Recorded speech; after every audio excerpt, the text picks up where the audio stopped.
It's the internet. You're busy. Let's do this for March 10th, 2025. For the next hour or so, let me help you sort through the world of gaming on Game Best Mornings Live with me, Jeff Grubb. Blah, blah, blah. Today, some key Nintendo Switch 2 features leak out of the FCC early, and Death Stranding 2 is getting a solid steak or a solid fake. But first, please join me in welcoming today's co-host, the Game Best Mornings. It's Jason Fanelli, everybody. Jason, how are you doing?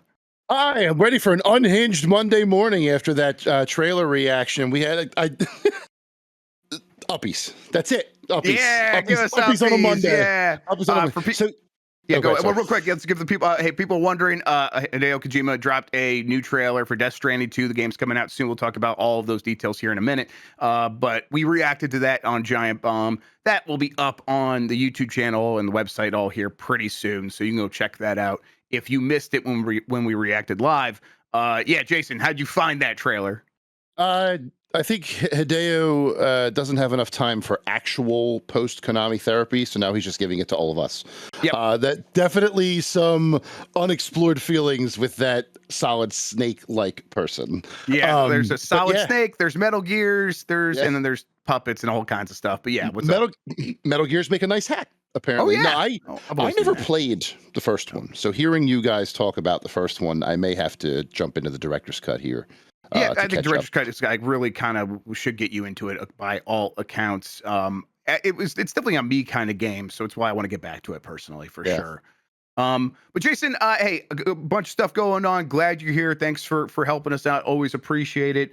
What's going? I got questions. What's going on with Magic? It just seems like it's having a moment. Like everyone seems to either excited about it or anxious about it or both or happy. There's all kinds of weird stuff. You shared with me a picture of SpongeBob on a Magic card, and that can't be real. It's real. It's absolutely real. Last October, so they have this separate thing called secret layers. They're like limited drops, like sneakers, right? Like how Nike does the sneakers. And last October, they announced that there would be SpongeBob layers. And today, right before I joined you, the cards were revealed. It's 15 cards across 3 different drops. One of them is just the characters of SpongeBob, but they're technically reprints of other cards, of existing Magic cards, just with SpongeBob on top of them, right?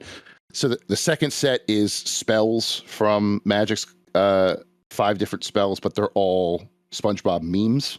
So like Counterspell is the one of SpongeBob doing this thing with the googly eyes. There's one I can bring them up before the end here. Yeah, it's just 5 memes, and then the last one is just basic lands, the 5 basic resources from different spots of Bikini Bottom. So that happened just as we were getting on here. And yes, you are correct. There is a lot of excitement and a lot of trepidation. The trepidation is from people who've been playing Magic for a very long time. Nikki just put the link to the SpongeBob stuff in the chat, who don't want their game to turn into Fortnite, but I would argue it's already there. Yeah, so like it's been there a minute. Yeah. The first collaboration they ever did, I think it was 2021, maybe 2020, was The Walking Dead. It was one of those limited drops. They were all unique cards of Negan and Daryl and Glenn, Rick and Michonne, I want to say, those 5. And then because they were limited supply and mechanically unique, people got mad, so they had to reprint them as in-universe people. So there's always been this friction between the collaborative efforts and the in-universe stuff. Well, this year, they've gone whole hog. Yeah, they've gone nuts. Six sets this year. 3 of them are collaborations. 3 of them are not. They're in-universe stuff. And for the first time ever, these collaborative sets are legal in every competitive format. So your standard, which is like the last 2-3 sets, modern goes back to that. Jason, we might be losing you. You're freezing up. Oh, and then I think we might be resetting the server, but I think you might be back now. So I think you're good. Go ahead and shoot again. All right. So this is the first time that they're legal in there we go. The legal in all the competitive sets. So Lord of the Rings set did come out in 2023, but that only was in modern. It was not in standard. So this is the year they're kind of like putting all their chips in. And I think that has a lot of people nervous that this is going to become free. Right.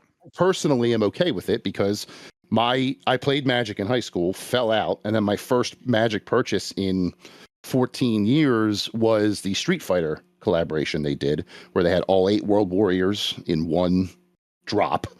Each of them were mechanically unique. And then it was Fortnite stuff, which were reprints, but with Fortnite art. And then I've been basically back ever since, right? Yeah. So that's how I got back into it. Now, the in-universe stuff is interesting. There's a lot of very interesting worlds that they've built and characters that they've built throughout all this time. But right now, the in-universe sets are what they're derisively called hat sets. So like there was one where it was a murder mystery. It doesn't quite fit Magic. There was one that was cowboys on a plane that was just like a desert. People didn't weren't really jiving with that either.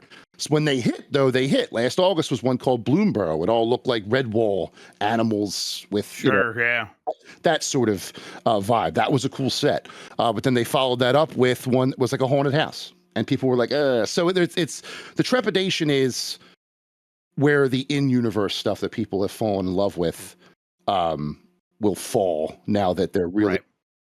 Yeah, the most recent one this February was essentially in-universe wacky races. Huh. Okay. I mean, from the outside looking, it seems like a lot. It just seems like there's so much happening that it might be a little overwhelming. You think the standard Magic the Gathering fan is mostly going to be able to keep up with all this and feel pretty good and be like, oh, okay, like not get to the point where they're overwhelmed by choice and be like, oh, I just need to tune this out? No, because this is for the established player, this is old hat. The only difference is the franchises are changing. It's not just in-universe Magic stuff. They have been releasing 6-7 full sets a year with all this complementary stuff for as long as I've been back. Last year in particular, there was 6 sets. There were Commander decks, which are Commander's a separate format. So these were pre-constructed decks based on Fallout. There was a supplementary set based on Assassin's Creed that was really weird, just kind of lived in its own little universe there. So the dearth of not the dearth of product, the selection of product coming out has been a whirlwind for years now. There's been some fatigue already. The only difference is now, with so much of it being collaboration as opposed to in-universe, that just adds another layer of trepidation and angst on top of it.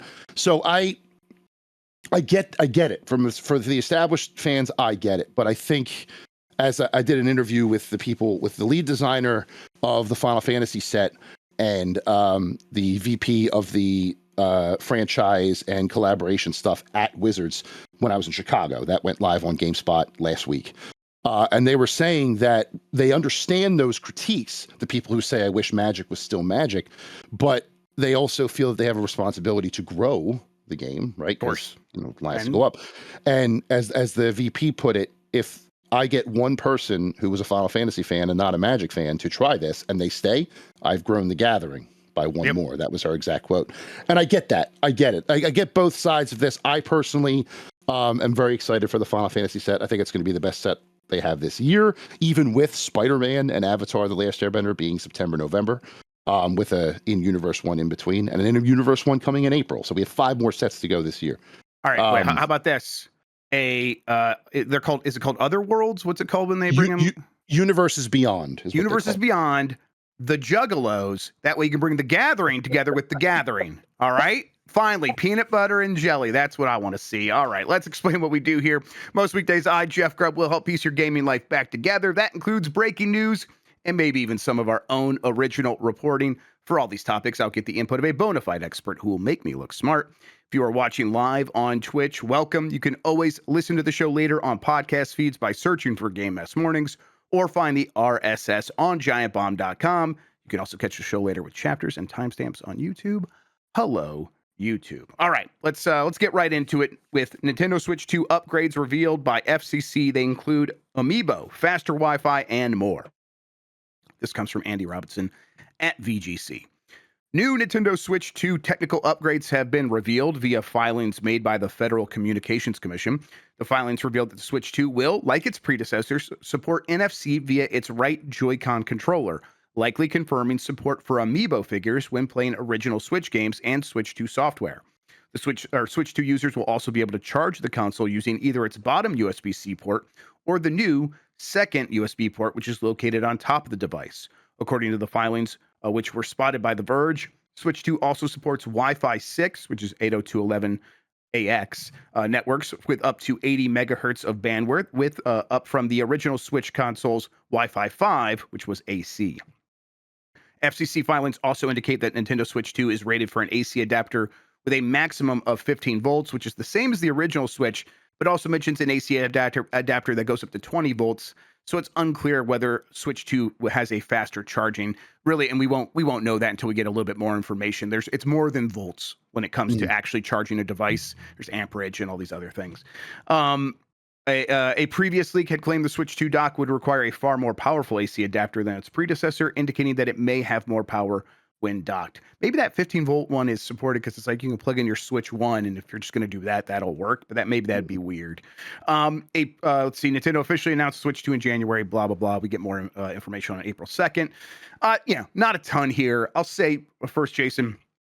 Wi-Fi 6. It's fast enough. It's definitely fast enough. But after getting Wi-Fi 6E on the Steam Deck, I was kind of hoping we'd be aiming for there, because it is actually faster. Or if it's not taking advantage of the speed, it's at least taking advantage of not being on such a busy network. Because when I connect to Wi-Fi 6E, when I get on the 6 gigahertz bandwidth, which is, you have the 2.4 and the 5 gigahertz on most Wi-Fi routers these days, and everything uses one or the other, and so now both are really crowded.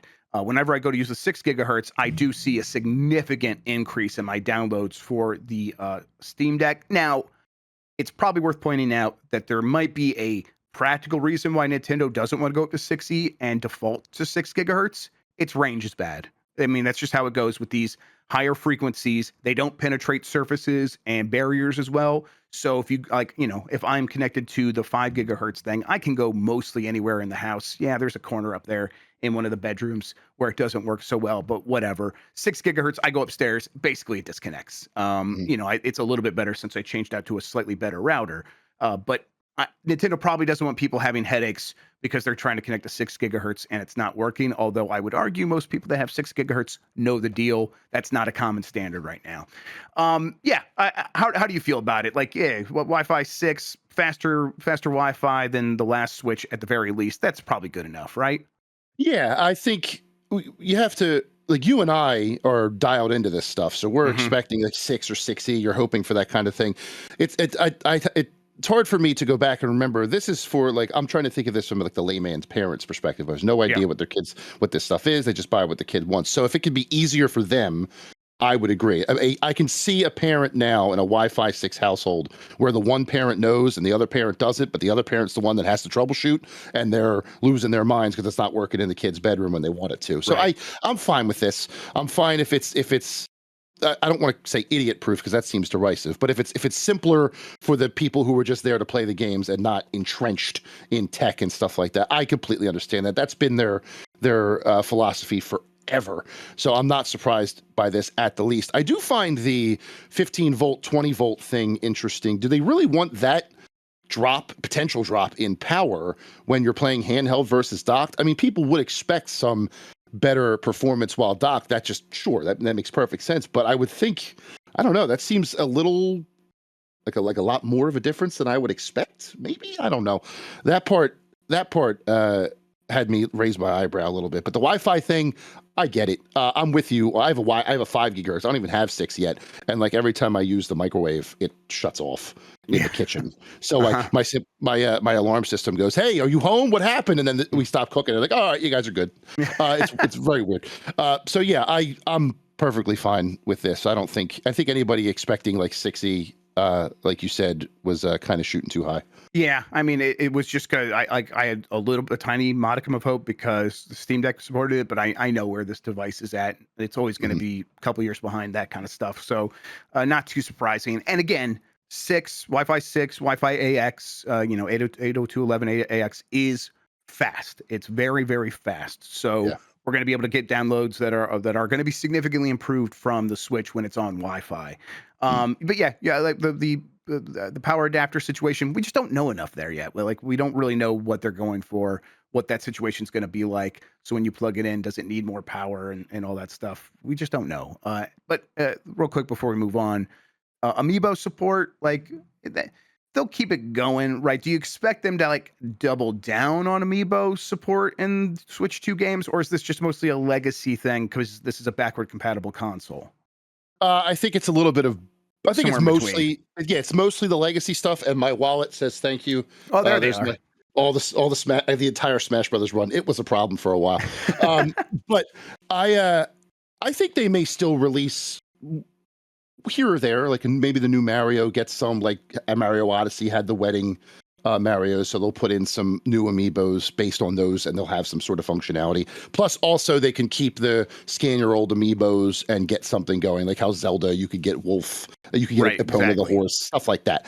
I think they'll keep that stuff going in their future games with maybe a new release here or there, but I do not think that it will be as much of a strategic element as it was when it first launched in 2014. I think that ship has sailed. It's only for the people like me and Dan Reichert who like to make them fight each other on live streams sometimes, who will still purchase the amiibos and do that. Now, if they bring out a new Smash Brothers and they do an entirely new line of amiibo once again, yes, that makes sense because that's where amiibo started. So if they want to intrinsically link them with Smash Brothers in particular, that would make sense to me. I would be there, as is proven by the shelf behind me. But if they wanted to just pull the brakes off and just keep the compatibility there for the people, the dwindling number of people who want it, yeah, that makes sense to me. Yeah, I think. go ahead, sorry. I was going to say that they've done every Smash Brothers character, right? And that was the thing. So they are probably done, like you said. Mm-hmm. Of the things here, I appreciate that it's going to charge on the top and the bottom. Yeah. Because top charging for me, yes, I'm a top. Yeah. Tell us more. I prefer to charge my. I walked right into that. I prefer to charge my console on the top because when the wire is hanging from the bottom, I find that it restricts my gameplay on certain things, so that the Switch will be able to do that. Jesus Christ, Jeff! The Switch will I didn't say anything. That. Like, let's get really crazy here. What if you could plug in a second screen? Oh. Like, Into the Switch wouldn't be impossible, right? Like, now of no. course that way you'd be able to charge it on the bottom still. Now they could of course put a port on the second screen so they can pass through the power or whatever. But like I just don't think like something like that is impossible. No, not with USB-C technology, not at all. I didn't even think of that. Like if you have like a small portable monitor, but then doesn't that defeat the purpose of the handheld functionality too? If you're just bringing a monitor with you, usually, well, what if it's like a clamp on monitor, like a clamp on? I didn't even, DS style. I didn't even think of that. That makes a lot of sense. Yeah. And then because then you're getting into are they going to release this as an accessory and then make specific games for it? And all of a sudden we have DS games again. Top screen you can't touch, bottom screen you can. Yeah. Do you just want the DS back, Jeff? That's what it sounds like. Always. Yeah. Totally. Of course I do. Man, the DS was very good. The 3DS was also very good. I agree. I just, as Sambo Nice in chat points out, there's no way they aren't finding a way to make money on the DS, 3DS games this time. I think he's right. They will find some way to begin like. We've kind of cranked through a lot of GBA stuff, GameCube, and they'll be doing more of that for sure. But I think DS, 3DS, it's time for them to begin reintegrating those beyond hey, we're remaking those games so they'll work on a single screen. I think like there's a bunch of those games we want to just work as they are, and that would be awesome. Man, Link Between Worlds, just give me that game right now. Yeah, I would like that on a Switch or Switch 2. I am a Hotel Dusk fan. I would love to play that again. Turn the Switch sideways like a book and go through that adventure. That would be sweet. Don't want to go that far back. Yeah, I like that idea. I think I'm with you. I think I want the DS back too. I think it's a long shot, but I hope so. I think it'd be cool. All right, Death Stranding 2 on the Beach introduces its own Solid Snake, sort of. It also gets a release date and a bunch of more information. This is from Darren Bonthus at GameSpot. Death Stranding 2 on the Beach has an official June release date locked in. I think it's June 26th, I want to say. Mm-hmm. That's right. Yep, and judging by the new trailer, a few nods to the Metal Gear Solid series from Hideo Kojima work that he worked on will be included. During the new look at the game, a character by the name of Neil, played by Italian actor Luca Marinelli, was introduced. While his dark past with the Bridges organization was teased, it's the brief moment where Neil dons a bandana that had Metal Gear Solid fans pointing at their screens, like Leonardo DiCaprio and the one movie. As seen in the images above and included in the trailer, Neo looks remarkably similar to Solid Snake once he dressed up for a fight. Back in a 2020 Instagram post, Kojima mentioned that Marinelli would be the spitting image of Snake if he ever decided to wear the character's bandana, and it looks like that prediction has come true. It's easy to make predictions come true when you are the person who could make them come true. That's very funny. That's true. What's also interesting to note here is that the character is flanked by several soldiers, similar to how Death Stranding's antagonist Clifford Unger would surround himself with troops whenever he appeared in the game. I mean, yeah, this story focused on this aspect, which is something a lot of people are of course, talking about. But we did get a deeper look at Death Stranding 2, did get that release date. This thing's coming very soon. That trailer is bananas crazy, just like you want it to be. There is still the little puppet guy who only had like 2 shots in the trailer, the 10-minute trailer, but he still stole the show. I am getting pretty excited for this one. I know you are not someone who's played Death Stranding, right? How are you feeling about all this after seeing that trailer? FOMO alone makes me want to play Death Stranding now. Yeah. As I mentioned at the top of the show, just because of how batshit insane this thing was. Uppies. I have no idea what's going on. I have no idea what's happening, but I am enthralled. I'm going to call it the Severance effect, because I feel the same way about that TV show. There's a whole bunch of stuff happening, but I don't know what anything is happening under the surface, and yet I am still enthralled. So I think now, it is. And Kojima, I think, like him or hate him, he has earned at least your entry, right? He's earned your at least giving him a shot with how much he has, like, all the Metal Gear 1 through 4 and Death Stranding, apparently the first one, from the way you made it sound, it's very good. He has at least earned your enough respect, let's say, for you to go in and give it a shot. And if you still don't like it after that, then at least you tried it. But with his, I want to say filmmaking. It's not filmmaking. He wants it to be filmmaking. His game development style and the imagery that he can convey, even in a 10-minute trailer like this, I think it's going to be. I think the people who are going to love it are going to love it. I think the people who don't like Kojima are going to continue to not like Kojima. But it was definitely 10 minutes of Kojima, no matter what you think of him. Also, his soundtrack capability is still, for me, unparalleled. That Woodkid song is amazing. Nice to hear Woodkid back after Assassin's Creed. I want to say Revelations in 2012. Really heard a Woodkid song in games? I mean, probably not, but it's the one I go back to. That song Iron, which was very cool. But yeah, the song was really cool too. Yeah, I'm in. It's got me. I'm interested. I'm intrigued to the point where I want to play the first game now and catch up. I think that was the whole point. Yeah. Jason, I'm just glad that Hideo Kojima's found his medium, because it's like, I think when other creators get really weird in their chosen medium, it doesn't work as well. It's just not as accommodating as video games. Like, I'm thinking like Megalopolis. Like, every Kojima project feels like Megalopolis, but it works, which is what I want. I want a Megalopolis that works, and that's what this game looks like. So give me more of it. Very excited to try it out. I hope, honestly, Francis Ford Coppola should just go to Kojima and be like, hey, make me the Megalopolis video game, please. All right. You know what? Let's Gian, let's take the break now, like the real break, and then we'll come right back, everybody. We'll get to the. All right, let's get into it. Forza Horizon 5 on PS5 requires a Microsoft account. This is not too surprising, Jason. This comes from George Yang at GameSpot. Forza Horizon 5 on PS5 will require people to sign into a Microsoft account. I think that's mostly notable because this is like this hasn't been required before this, but now it's going to be required. And like so many publishers do this sort of thing, that it just doesn't. PlayStation was doing it on PC. I can't remember like where they finally landed with that stuff. If they landed on, you don't have to do that with every game, or you do. I think some games were like, hey, we're going to make you do it, and now we've pulled back, and we're not going to have you do it anymore. And then like other games, you still have to sign in with everything. But I'm not surprised by this. But this is like Microsoft just being like, hey, we are on PlayStation, but this is still an Xbox game, so deal with it, right? Yeah, it's the same stuff we've been dealing with from like 2K and Ubisoft forever now. It just because it's Microsoft going to PS5 doesn't mean that there's not something you shouldn't have to do. As far as PlayStation goes, I think it was like you needed a PlayStation account, but not a PSN account. I think the paid versus free was the controversy there too, maybe. But no, this makes perfect sense to me. It's just one extra hoop, I guess. And if this is how they force the Sony faithful to finally make a Microsoft account, good on them. As chat points out, it sounds like Sea of Thieves may have required this already. So it's something they should be conditioned to do. Yeah, makes perfect sense to me. I don't see how anybody could say not. Yeah, for these games with like huge online components, it just feels like this is going to be a standard practice going forward in perpetuity. So, yeah, kind of get used to it. Hey, it's March 10th. You know what that means, Jason?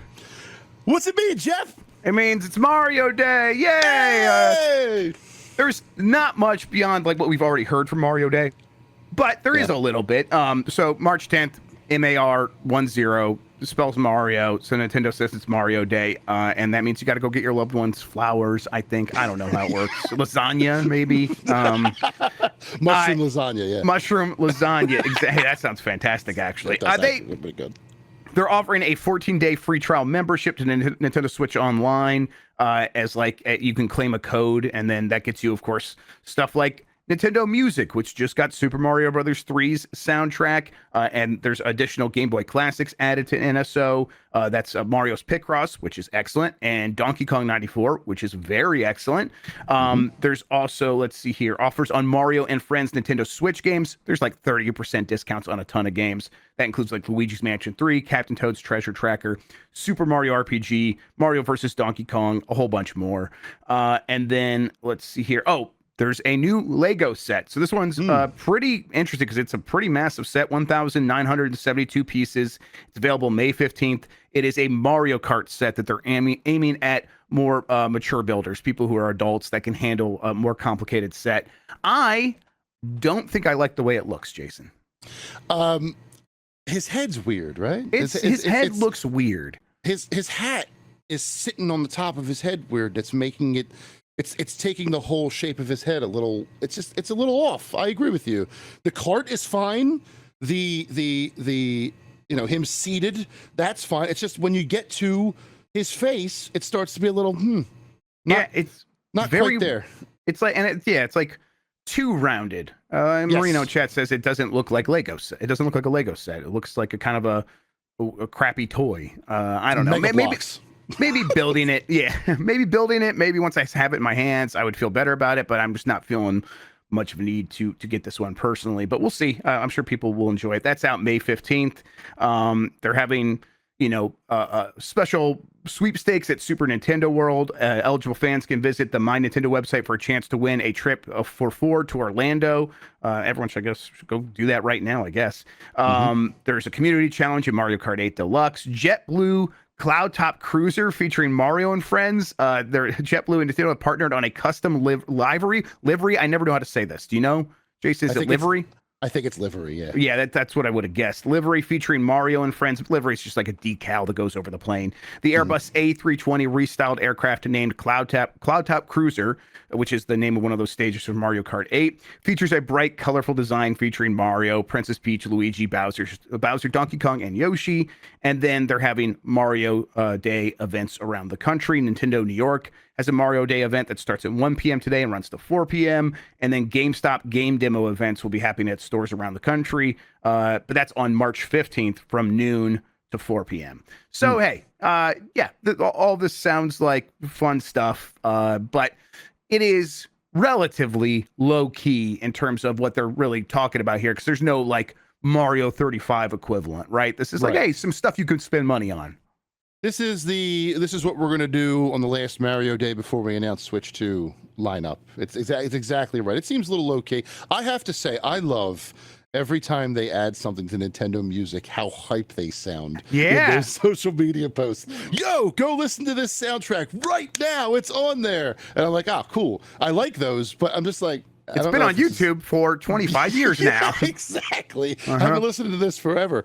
Mario's Picross. Love that. Everybody should play that.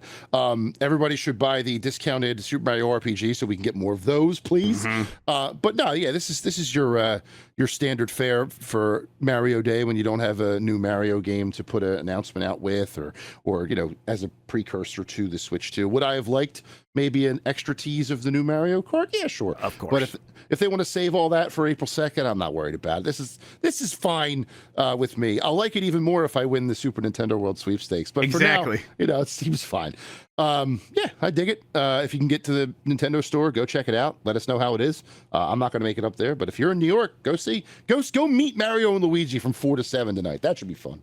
Yeah, it's the kind of thing where, of course, they're in a weird spot, right? Because as you mentioned, April 2nd is when the Switch 2 stuff happens, but they're still riding on a wave. I know it was a couple years ago now, but the Mario movie really did just amplify Mario's popularity that much more, a character that was already very popular. And so they always want to take advantage of every single chance to promote Mario right now, just to remind people, hey, you like Mario, we have a lot of Mario shit to sell you. And that's why, now the new Switch bundle, the Switch OLED bundle, is a Mario Wonder bundle. So yeah, they're trying to take advantage of that stuff. So they're doing as much as they can while holding back what is clearly going to be probably a lot of new Mario stuff that will be available on the Switch too. I'm looking forward to that, maybe a little bit more than any of this, of course. True. All right, last handful of stories here. Next Xbox is a PC and a TV friendly shell for 2027. All of that is according to Jez Corden, but they haven't sent out dev kits or anything like that. Here's the quote from Jez Corden. This comes from his podcast. We'll do our best just to read this verbatim, and hopefully this is in context. If the info about Call of Duty is accurate about it launching on the next gen Xbox in 2026, there is no dev kit right now for the next gen Xbox. So the idea that developers have already gotten the next gen Xbox's dev kit, that's just not accurate. I mean, the whole idea of the next Xbox is that it's going to be a PC in essence, but with a TV friendly shell that also has a specific set of specs in mind. So developers will be building for Windows PC in a way, but in such a way that they know exactly what the specs will be. So maybe the Call of Duty rumor could be right, but it is that the dev kits, but if it is, the dev kit talk is more about what kind of specs that they've been told to target for the next Xbox, not about having actual dev kits. And that makes would you need a dev kit if the thing is just basically a PC, right?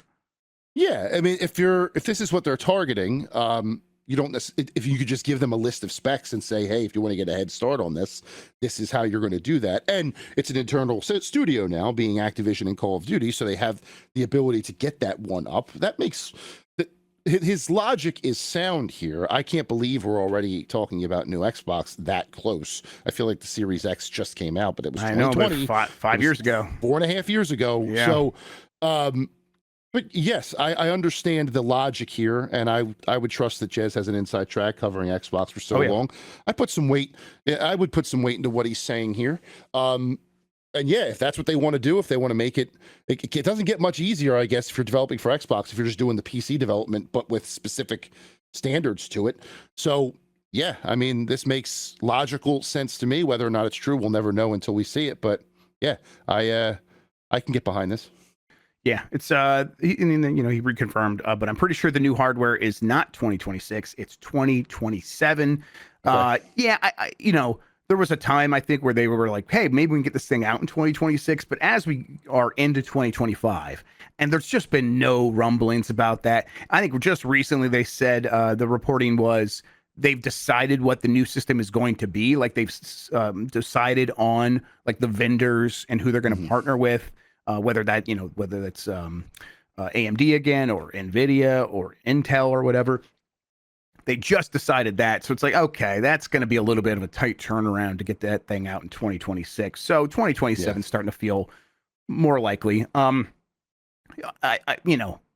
means, PS6 probably is 2028 still, right? What feels right to you for that? Because we got the PS5 Pro. They don't need to rush anything. That's true. Yeah, with the PS5 Pro, they probably have another year of lead time there. Part of me was like, they want to keep up with their biggest competitor and get them both out at the same time like they did with this generation we're in now.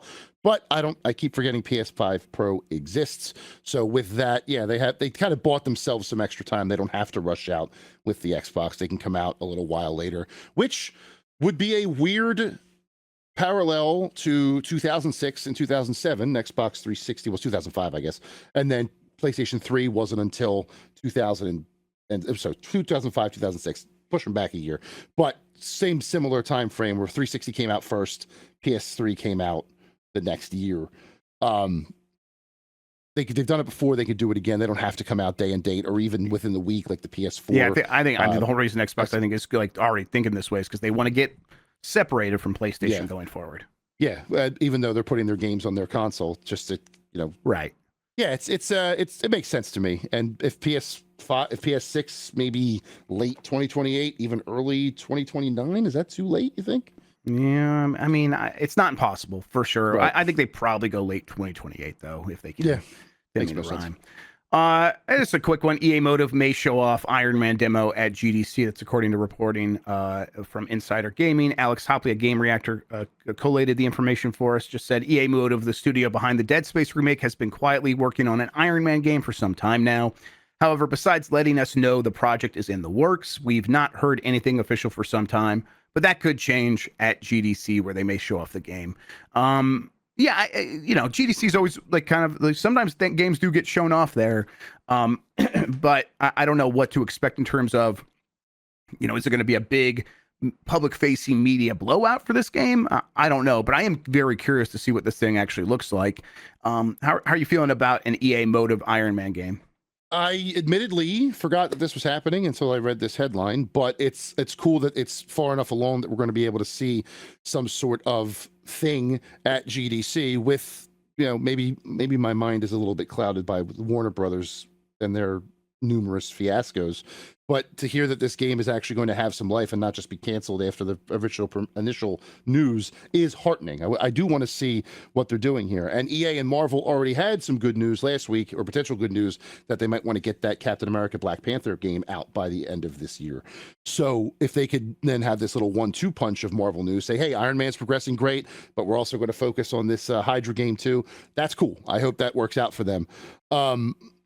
I'm interested to see what they do here. I think the last Iron Man game was VR, right? Well, hasn't been. Yeah, yes, that's right. And the one before that was that Sega game from like forever ago. Right.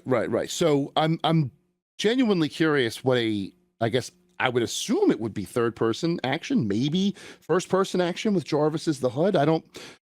Interesting. Yeah, I'm more interested in what the overall format will be. Could you just be Tony Stark and then when it calls for it, you press the button and all of a sudden you're in the suit and you're doing Iron Man things? Is it going to be like a balance of his life like that? Is it just going to be Iron Man?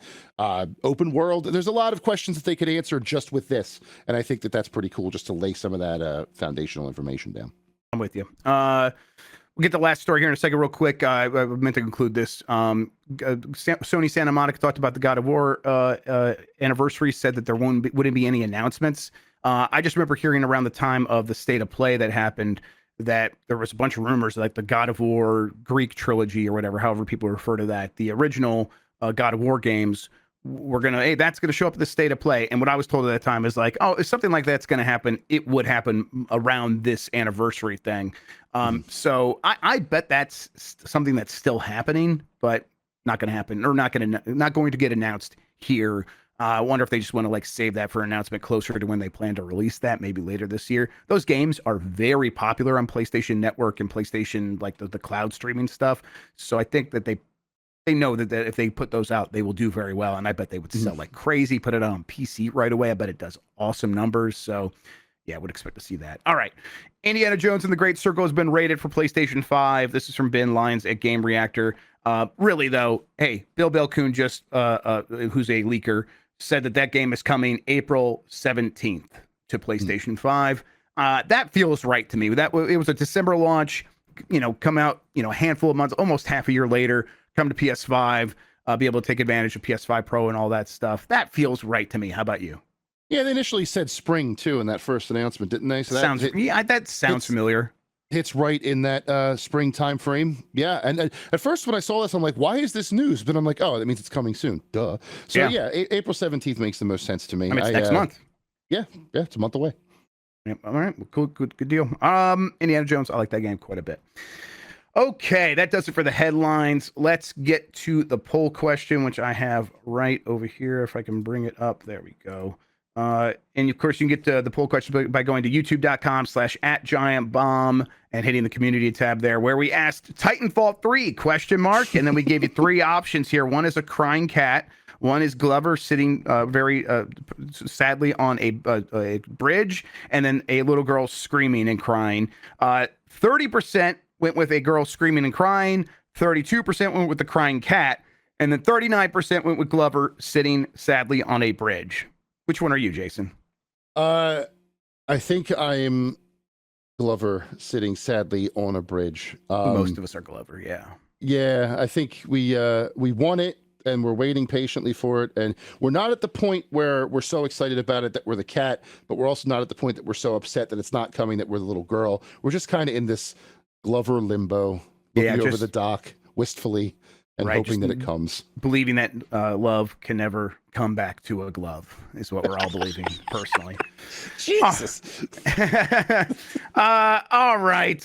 New poll question. Do you have Wi-Fi 6 or better in your home? Yes, no. I have no idea what you're talking about. That's your poll question for Wednesday. We'll get the results of that. Talk about that on Game Mess Mornings.